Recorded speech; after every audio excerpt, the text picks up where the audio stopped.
So, you started your classic hardcore journey and just arrived in Goldshire to begin your Elwynn Forest quest run. Let's have a look at some of the best ways to set up your character early on with some extra gear, resources and silver. As a heads up, I tested and recorded everything on a Hydrexian Waterlord's realm, which is the unofficial hardcore realm for the EU region, and I was able to get most of the stuff showed in the video quite fast, even if the starting zones were packed with all the hype going around. Now we will start off with the battered chests, and we will focus on the ones located outside of the initial starting zone, as that's the first choke point where people will be stuck initially.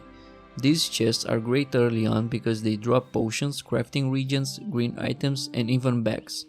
So right after reaching Goldshire at level 5 or 6, you can check out these two chests straight away. For the first one, you just need to travel northeast behind the blacksmith and further into the woods. You will find it right here in the open. There are like 3 level 6 Defias mobs around it, but you can easily pick them up one by one.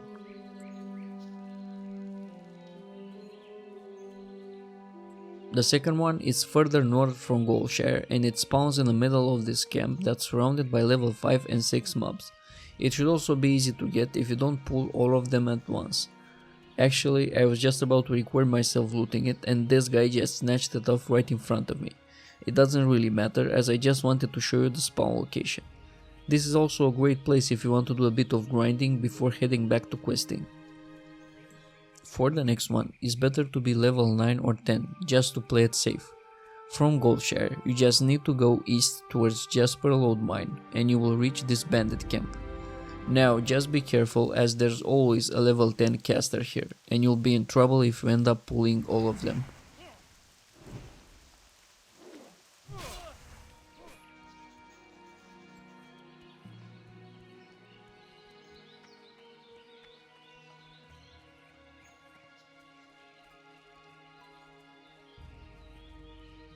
And now, let me tell you about some of the chests that you shouldn't go for. If you're doing the first Morlock quest, collecting kelp, you might notice that there are treasure chests on these tiny islands in the middle of the lake. You should completely forget about them if you're alone, as there's a very high chance to get swarmed by these guys. Check this out, I was on my level 13 paladin and managed to pull loads of them just by getting too close to one of the chests.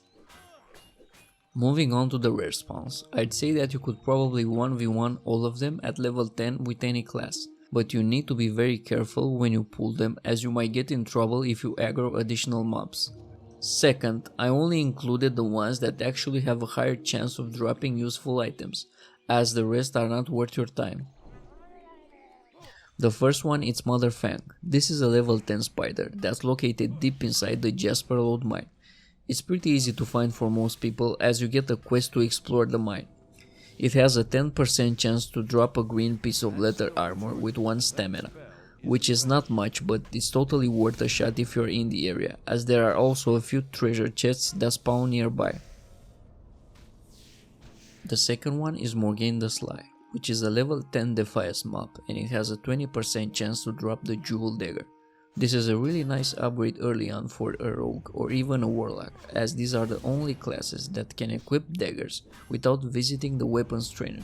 It spawns in this house by the Mirror Lake and it's surrounded by level 8 and 9 mobs. The respawn time is about 20 to 25 minutes and it's worth a look every now and then. There is also a chest that spawns in the same house, which is a nice bonus. From here, if you go north of Mirror Lake, you will find a small path into the mountains that leads to this house inhabited by the Defias.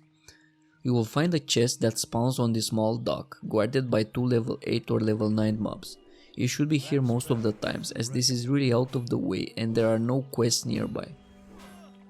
Overall, this area around the lake is great if you are grinding XP, cloth or mining, as there are plenty of mobs and mining nodes nearby.